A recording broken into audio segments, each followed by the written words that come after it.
Sa ngalan ng Ama at ng Anak at ng Espiritu Santo. Sumainyo ang Panginoon. At sumainyo rin.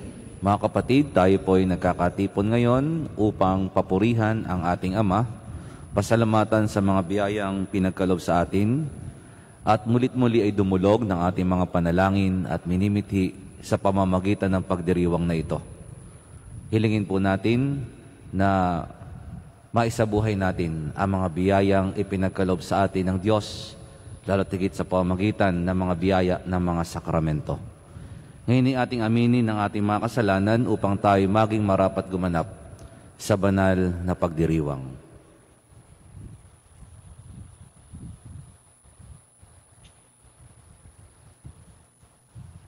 Inaamin ko sa makapangyarihang Diyos at sa inyong mga kapatid na lubha akong nagkasala sa isip, salita, sa gawa at sa aking pagkukulang.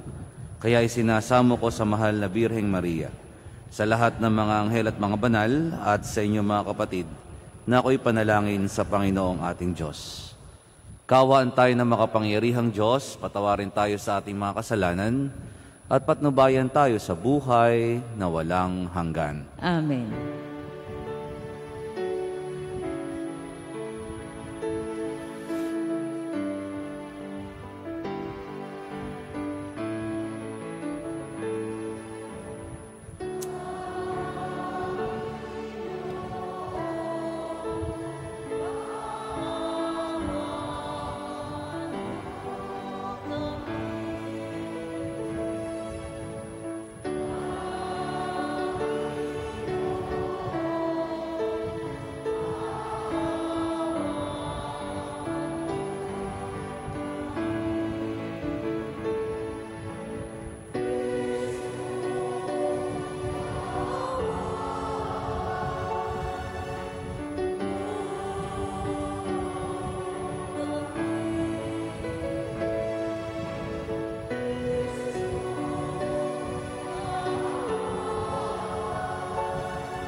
Manalangin tayo.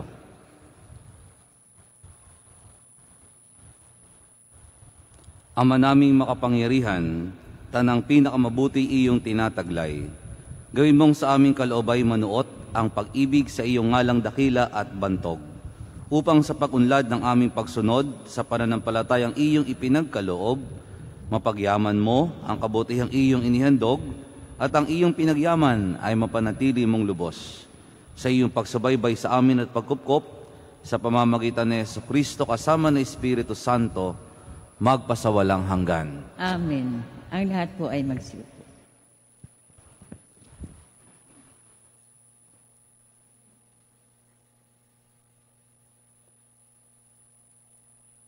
Pagbasa mula sa unang sulat ni Apostol San Pablo sa mga taga-Korinto.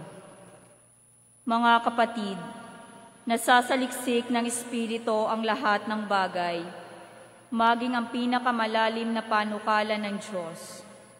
Walang nakaalam sa iniisip ng isang tao maliban sa kanyang sariling espiritu. Gayun din naman, walang nakaalam sa mga iniisip ng Diyos maliban sa espiritu ng Diyos. Hindi ang espiritu ng sanlibutan, kundi ang espiritu ng Diyos ang tinanggap natin upang ating maunawaan ang mga kaloob niya sa atin. Sa mga nagtataglay ng espiritu, ang ipinaliliwanag namin mga katotohanang espiritual, mga pananalitang turo ng espiritu at hindi ayon sa karunungan ng tao ang ginagamit namin. Sapagkat ang taong di nagtataglay ng espiritu ay ayaw tumanggap ng mga kaloob mula sa espiritu ng Diyos.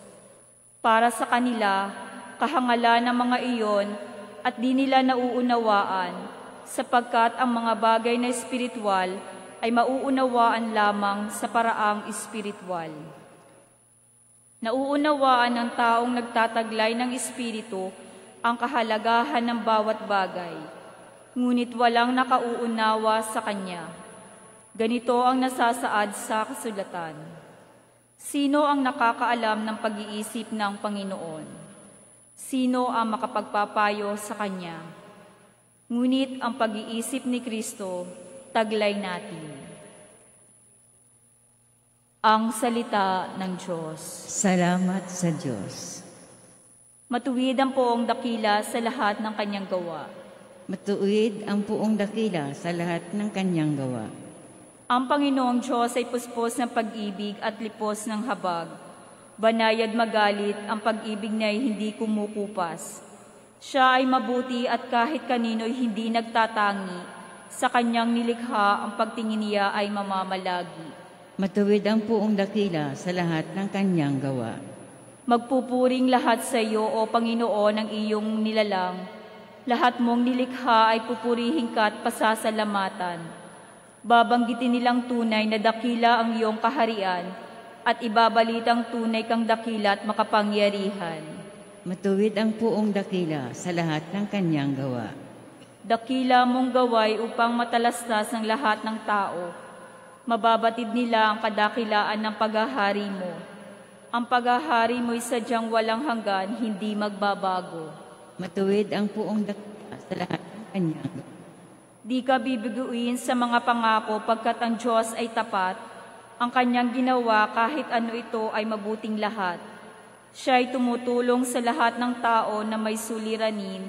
Yaong inaapoy, inaalis niya sa pagkagupiling. Matuwid ang puong dakila sa lahat ng kanyang gawa. Ang lahat po ay magsitayo.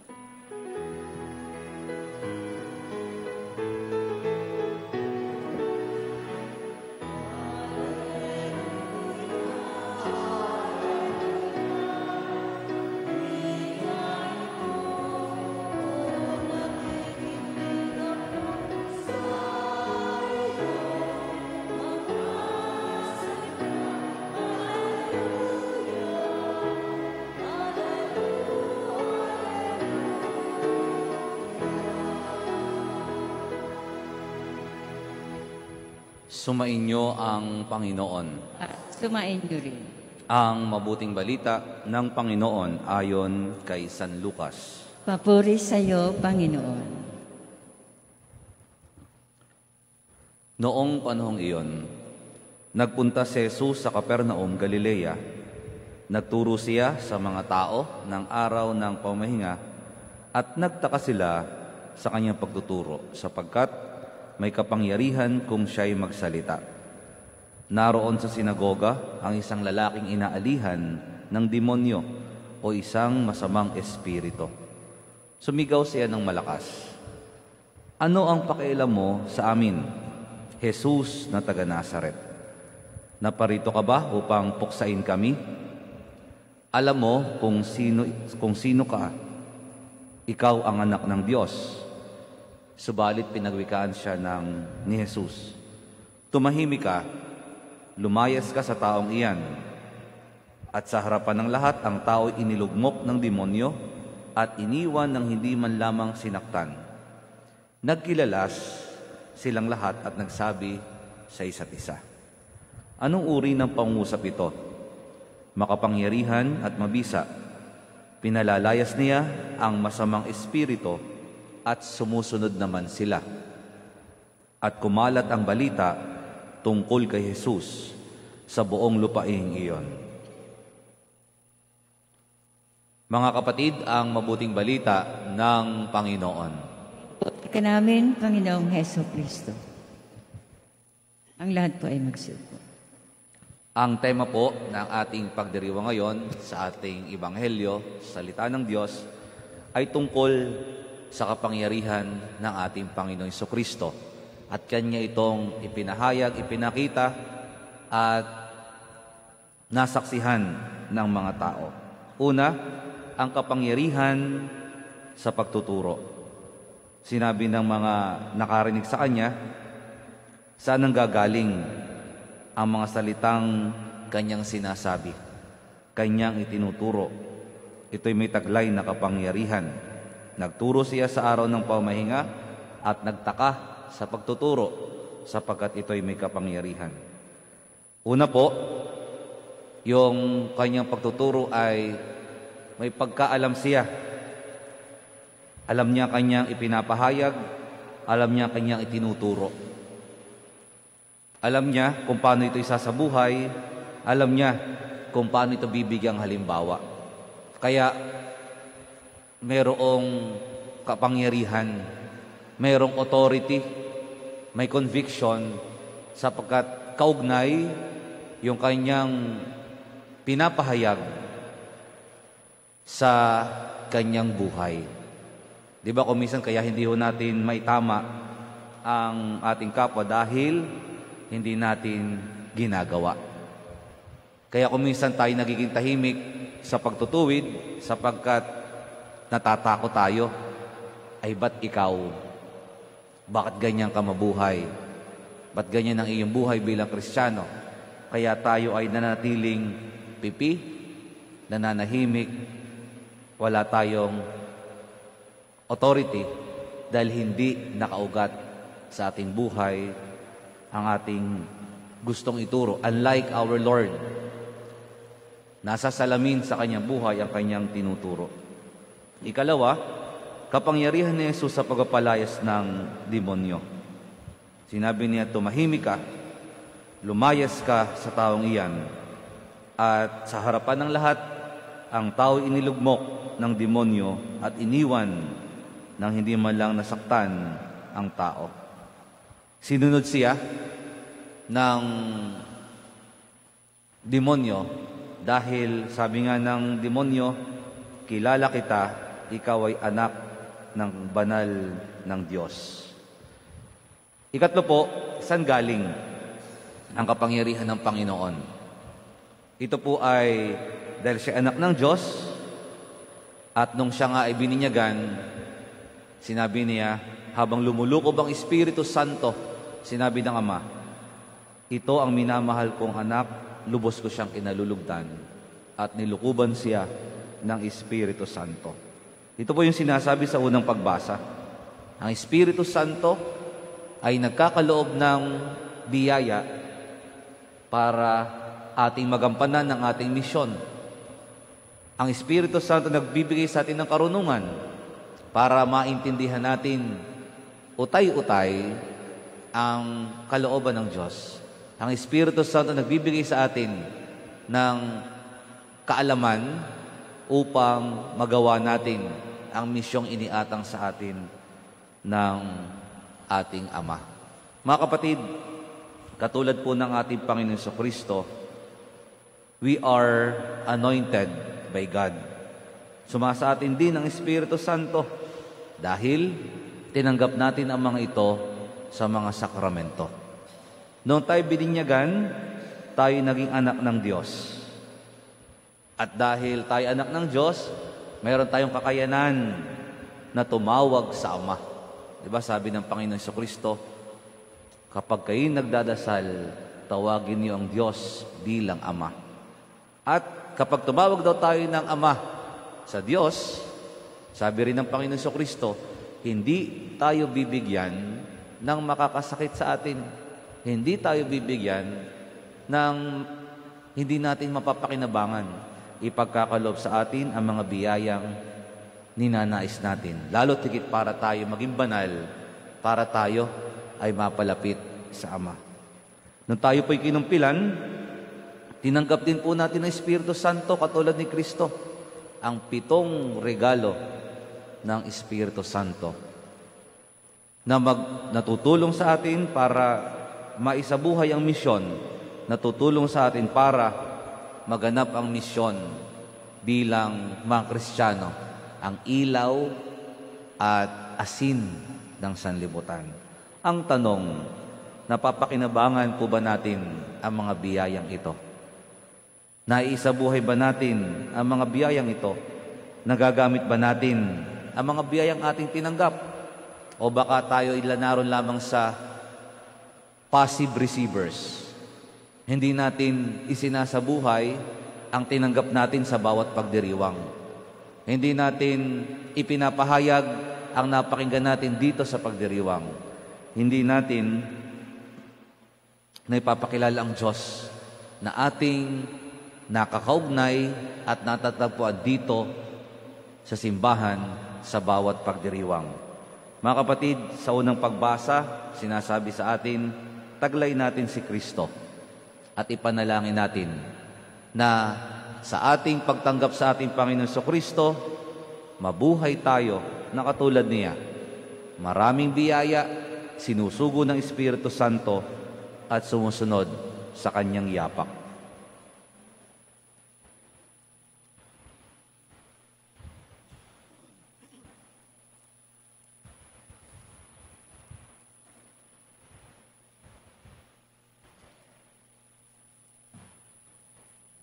Magsitayo na po tayo.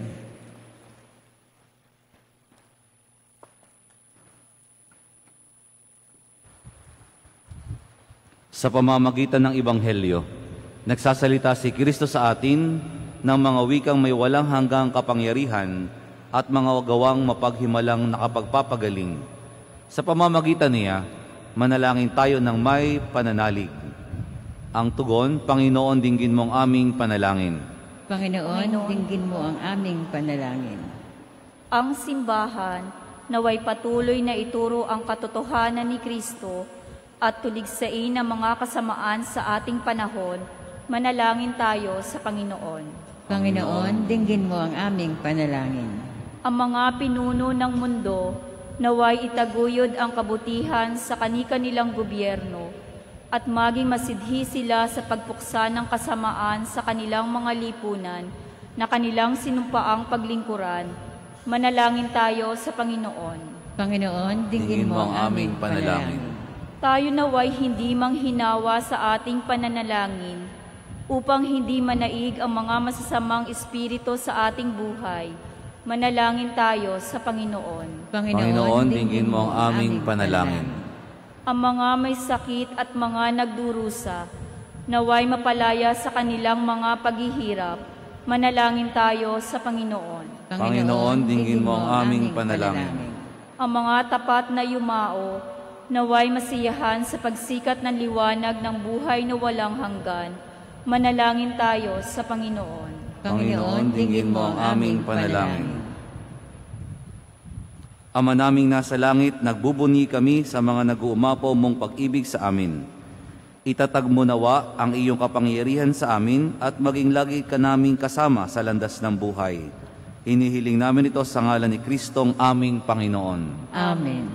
Ang lahat po ay magsiupo.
Magsitayo na po ang lahat. Manalangin kayo mga kapatid upang ang paghahain natin ay kalugdan ng Diyos amang makapangyarihan. Tanggapin nawa ng Panginoon itong paghahain sa iyong mga kamay, sa kapuring at karangalan, sa ating kapakinabangan at sa buong sambayan niyang banal. Ama naming lumikha, ang banal na paghahain ay lagi nawang magdulot ng iyong pagbabasbas na sa amin tumutubos, upang ginaganap mo sa aming pagdiriwang ay maging lubos na pagkakaloob ng iyong pagmamahal. Sa pamamagitan ni Jesucristo, kasama ng Espiritu Santo, magpasawalang hanggan. Amen. Sumainyo ang Panginoon. At sumain niyo rin. Itaas sa Diyos ang inyong puso at diwa. Itinaas na namin sa Panginoon. Pasalamatan natin ang Panginoong ating Diyos. Marapat na siya ay pasalamatan. Ama naming makapangyarihan, tunay ang marapat na ikaw ay aming pasalamatan. Sa iyong paglingap at kagandahang loob, ang tao'y nilikha mo't pinangasiwa sa sansinukob. Sa hangad mong siya iwastong lubos, si pinagdusa mo sa kanyang pagtalikod. Sa iyong paggiliw, iyong pinahintulot na makabalik siya sa pamagitan ni Kristo Jesus. Kaya kaisa ng mga anghel na nagsisiawit ng papuri sa iyo nang walang humpay sa kalangitan, kami nagbubunyi sa iyong kadakilaan.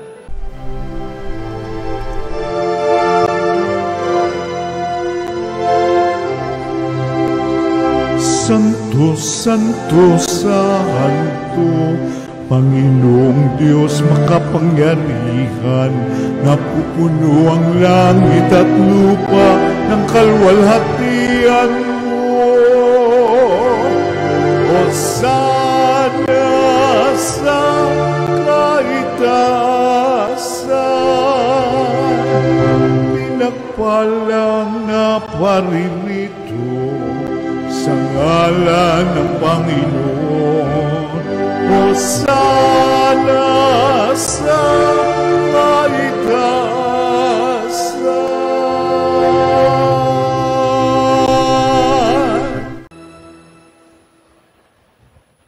Ama naming banal, ikaw ang bukal ng tanang kabanalan. Kaya't sa pamamagitan ng iyong Espiritu, gawin mong banal ang mga kaloob na ito upang para sa aming maging katawan at dugo ng aming Panginoong Hesukristo.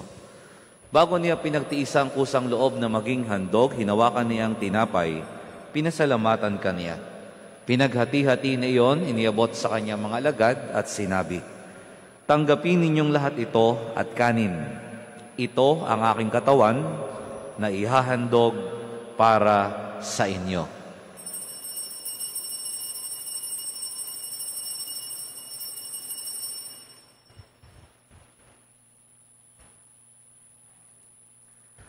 Gayun din naman, nung matapos ang hapunan, hinawakan niya ang kalis, muli kanyang pinasalamatan.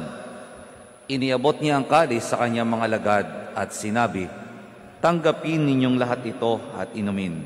Ito ang kalis ng aking dugo ng bago at walang hanggang tipan. Ang aking dugo na ibubuhos para sa inyo at para sa lahat sa ikapagpapatawad ng mga kasalanan. Gawin ninyo ito sa pag-alaala sa akin."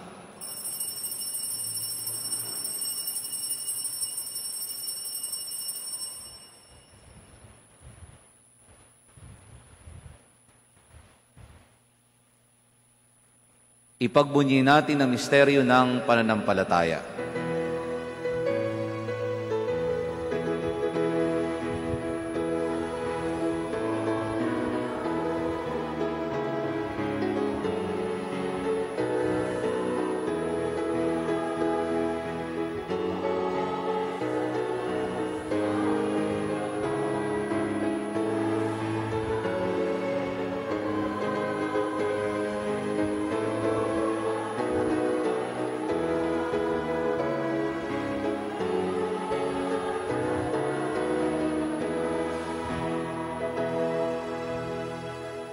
Ama, ginagawa namin ngayon ang pag-alaala sa pagkamatay at muling pagkabuhay ng iyong anak.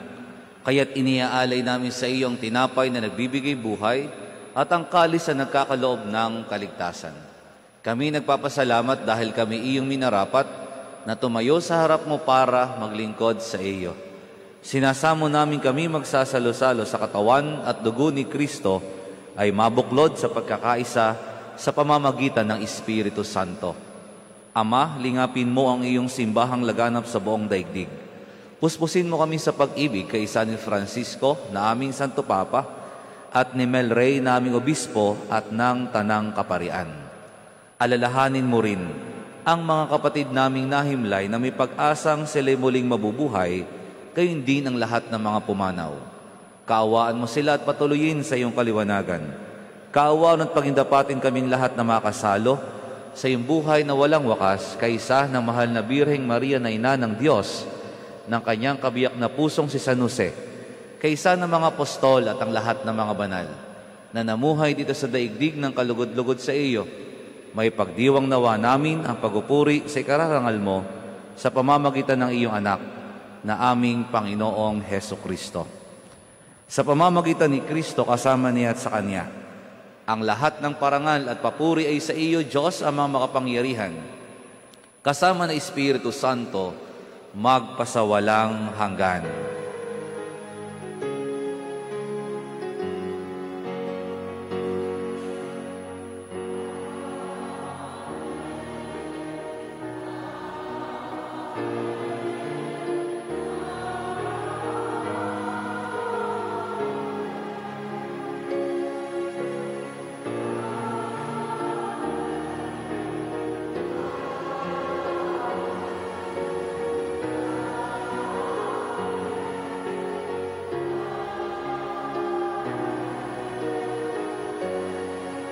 Magsitayo na po ang lahat.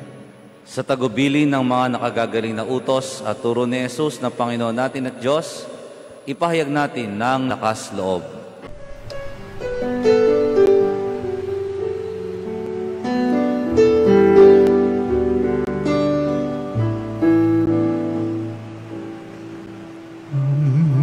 Namin sumasalang ka, sambahin ang ngalan mo, mapasa amin ang kaharian mo, sundin ang loob mo, dito sa lupa para ng sa langit. Bigyan mo po kami ngayon ng aming kakanin sa araw-araw, at patawarin mo kami sa aming mga sala, para ng pagpapatawan namin sa nagkakasala sa amin, at huwag mo kaming ipagdulot sa tukso,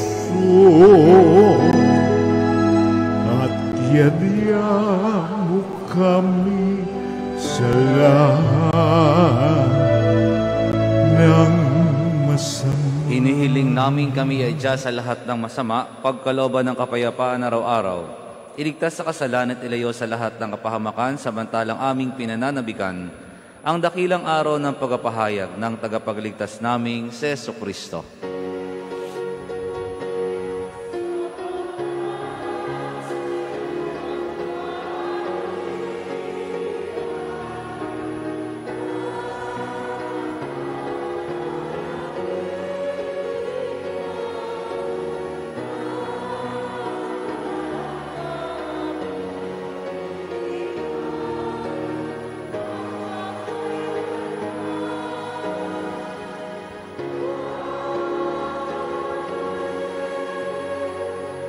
Panginoong Jesucristo, sinabi mo sa iyong mga apostol, kapayapaan ang iniiwan ko sa inyo, ang aking kapayapaan ang binibigay ko sa inyo. Tunghayan mo ang aming pananampalataya at huwag ang aming pagkakasala. Pagkalooban mo kami ng kapayapaan at pagkakaisa ayon sa iyong kalooban. Kasama na Espiritu Santo magpasawalang hanggan. Amen. Ang kapayapaan ng Panginoon ay laging sumainyo. At sumainyo. Magbigayan kayo ng kapayapaan sa isa't isa.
Magsilihod po ang lahat.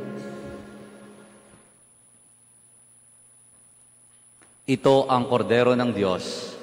Ito ang nag-aalis ng mga kasalanan ng sanlibutan, mapalad ang mga inaanyahan sa kanyang piging.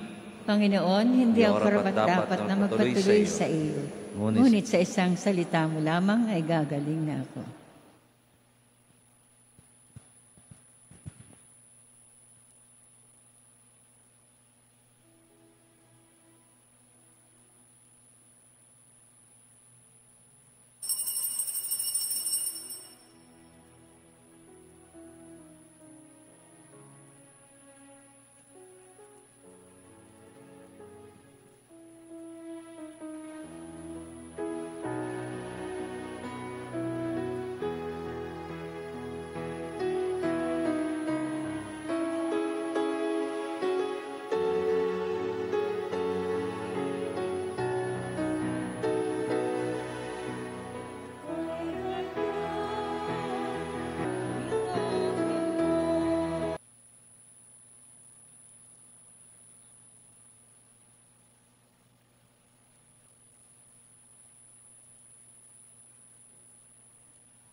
Magsitayo na po tayo.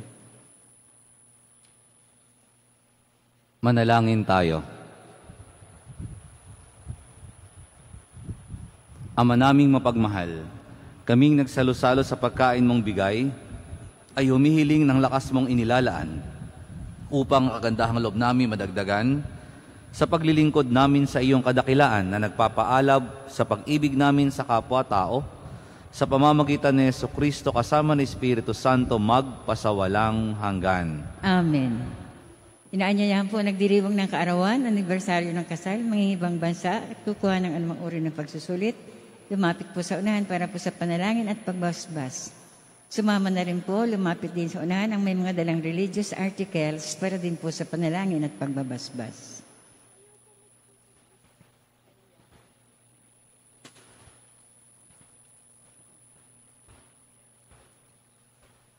Ama namin mapagmahal, sa inagbumulang lahat ng mabubuting bagay, hinihiling namin basbasan mo ang mga kapatid namin ito na nagdiriwang ng kanilang kaarawan, anibersaryo ng kasal, nakatakdang ng ibang bansa, sasailalim niya sa pagsusulit. Pagkalooban mo sila ng mas mahabat makahulugang buhay, mabuting kalusugan, mapayapang kalooban, maliwanag na kaisipan, mga tapat na kaibigan, maayos na hanap at kaligtasan sa anumang kapahamakan. Basbasan mo rin ang kanilang mga gawain at adikain upang ito'y matupad ayon sa iyong kalooban.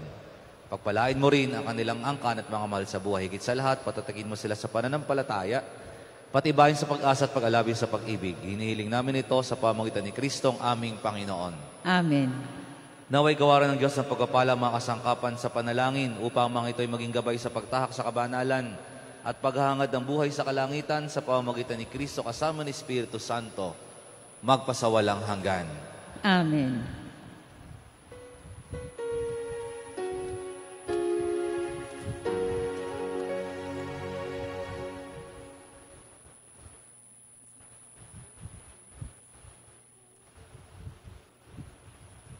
Happy birthday po sa nagdiwang ng kaarawan. Happy anniversary.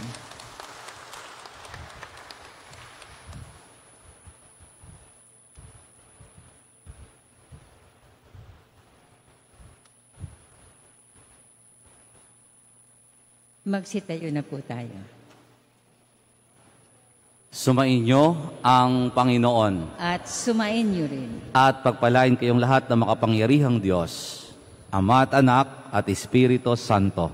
Amen. Tapos na ang ating pagdiriwang, humayong itaglay ang pag-ibig ni Kristo. Salamat sa Diyos.